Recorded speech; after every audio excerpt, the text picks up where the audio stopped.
Bonsoir Gennady Trokhanov, merci beaucoup d'être avec nous ce soir et de répondre aux questions de BFM TV. Vous êtes le maire d'Odessa, la menace se rapproche chaque jour davantage de votre ville. Il y a d'abord ces navires russes qui croisent en mer Noire, visibles d'ailleurs depuis les côtes. Est-ce que vous craignez un assaut par la mer ? Malheureusement, hier, on a déjà frappé à partir de la mer. Et donc, ils ont déjà tiré sur 3 bâtisses. Ce sont des maisons privées. Les maisons ont été détruites. Un habitant de Odessa a été blessé, mais légèrement. Ce sont des frappes délibérées contre des civils ?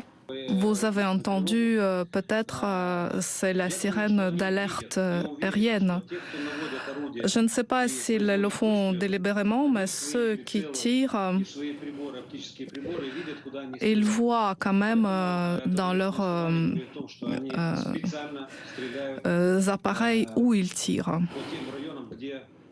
Donc, il est possible qu'ils tirent quand même exprès là où il y a des habitations, car là où ils ont tiré hier, il n'y a que des habitations, il n'y a aucun objet militaire. Monsieur le maire, est-ce que vous vous êtes préparé effectivement à un assaut par la mer des troupes russes ? Vous savez, on s'y prépare et grâce aux villes comme Mykolaïv et Voznесенsk qui retiennent les agresseurs par la terre, donc pendant 22 jours, nous avons pu préparer notre ville pour la défense. Et chaque jour, nous renforçons nos moyens techniques. Et nous sommes prêts à combattre pour notre ville et pour notre terre. Ce qui veut dire que les plages sont minées, que la ville est barricadée avec des sacs de sable et que vous estimez que vous pouvez faire face ? Oui, nous sommes persuadés que nous pourrons ne pas laisser entrer les adversaires dans la ville. Malheureusement, nous avons dû miner nos plages, les plages où les habitants d'Odessa passaient du temps paisible auparavant. Nous ne pouvons pas nous ne pouvons que soutenir notre président Zelensky dans son appel à nous assurer une zone d'exclusion aérienne pour nous protéger contre les attaques par l'air. Mais vous savez que pour l'instant, les Russes n'ont jamais respecté quoi que ce soit. On n'espère pas que nos adversaires, ceux qui ont envahi notre pays, la Fédération de Russie, respectent quelques accords que ce soit. Mais nous devons être unis, tous ensemble. Et nous devons être d'accord qu'il est impossible aujourd'hui de commencer une guerre au centre de l'Europe de façon impunie. Et qu'il est nécessaire d'avoir un cadre juridique.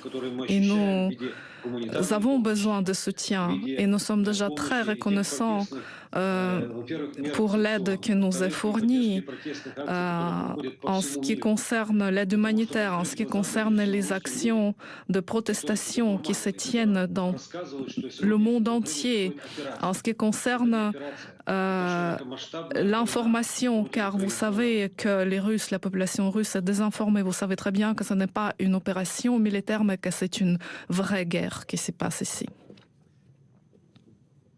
Aujourd'hui, tous les accès au port sont bloqués par les navires russes. Est-ce que ça veut dire que d'une certaine façon, plus aucune marchandise ne peut vous parvenir ? Et est-ce que votre ville peut tenir encore longtemps dans de pareilles conditions ? Tout à fait. Aujourd'hui, l'économie de l'Ukraine et de l'Odessa, vous savez que l'Odessa, c'est un port, c'est une ville portuaire qui... en fait, d'abord, c'était le port et c'est autour du port que la ville a été construite. Aujourd'hui, les marchandises n'arrivent pas dans ce port. En fait, pour l'instant, quand même, les bateaux étrangers peuvent, enfin, en principe, ils peuvent charger leurs bateaux, mais en fait, en réalité, ils ont peur de rentrer dans ce port parce qu'il y a un risque d'être attaqués par les missiles. Et donc, nous subissons des pertes énormes. Concernant les cargaisons humanitaires, nous avons encore les routes ouvertes par la terre, par la Roumanie, la Moldavie, la Pologne, qui arrivent encore à faire convoyer ce dont nous avons besoin par la terre. Est-ce que d'une certaine façon, la vie continue et continue à peu près normalement en ce moment dans Odessa? Est-ce que ça veut dire que vous n'êtes pas encore confronté à des pénuries alimentaires? Et est-ce que vous nous confirmez que les catacombes de la ville, en revanche, ont été transformées en refuge anti-aérien? Vous savez, encore pendant le temps soviétique, les catacombes, et par ailleurs, toute la ville d'Odessa est construite sur les catacombes. Donc, les catacombes représentent une ville souterraine. Et effectivement, c'est l'un des endroits sûrs. Pendant les temps soviétiques, cela a déjà été considéré comme un possible refuge pour des dizaines de milliers de personnes. Ils sont très longs, les catacombes. En fait, ce sont des dizaines de kilomètres. Donc, effectivement, oui, ils peuvent l'être. Combien d'habitants ont quitté la ville? Plus de 200 000 habitants, essentiellement des femmes et des enfants. Les autres restent ici. Dans la ville, les hommes ne partent pas, ils font tous partie de la défense territoriale. Ils se sont organisés, ils sont prêts à défendre leur ville. Guennadi Trukhanov, qu'attendez-vous du sommet de l'OTAN qui a lieu jeudi à Bruxelles, je le rappelle, en présence de Joe Biden, le président américain, et que souhaitez-vous dire aux dirigeants qui seront réunis ce jour-là?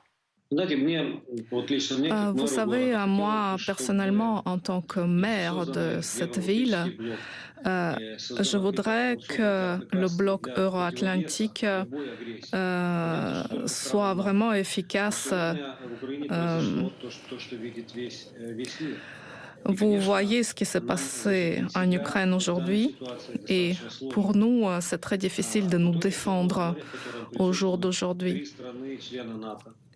3 États membres de l'OTAN font partie des États qui ont les frontières au niveau de la mer Noire. Et en même temps, nous voyons les bateaux de la Fédération de Russie dans la mer Noire. Et je comprends que ça ne devrait pas se passer de cette façon-là. Donc, il faut qu'on prenne une décision, peut-être même leur poser un ultimatum pour que les missiles russes arrêtent d'être tirés à partir de la mer Noire. Et combien de temps ils peuvent continuer à brandir la menace de l'arme nucléaire? Que dites-vous ce soir, Vladimir Poutine? On sait que vous êtes russophile. Comme tous les habitants d'Odessa et les Ukrainiens, je suis très déçu par cet acte choquant, cet acte de déclaration de guerre par cette prise de décision, par la possibilité par le fait qu'il autorise à ce qu'on extermine la population civile. Je suis un chrétien orthodoxe. Je n'arrive pas à concevoir comment est-ce qu'on a pu donner l'ordre et comment est-ce qu'on peut continuer à donner l'ordre de tirer sur des gens civils et dire aux Russes qui sont lavés du cerveau que c'est une opération spéciale, parce qu'il va falloir se réveiller, il va falloir regarder dans les yeux aux personnes qui ont perdu leurs proches, qui ont perdu leurs amis, qui ont perdu leurs amis, qui ont perdu leur maison, et continuer à raconter que c'était une opération spéciale. C'est du mensonge. C'est une tentative de justifier son agression par des bonnes intentions. Tout cela n'est qu'un mensonge. Et cette opération, comme il l'appelle, n'a pas lieu seulement en Donbass. Les missiles survolent tout le territoire de notre pays. Donc,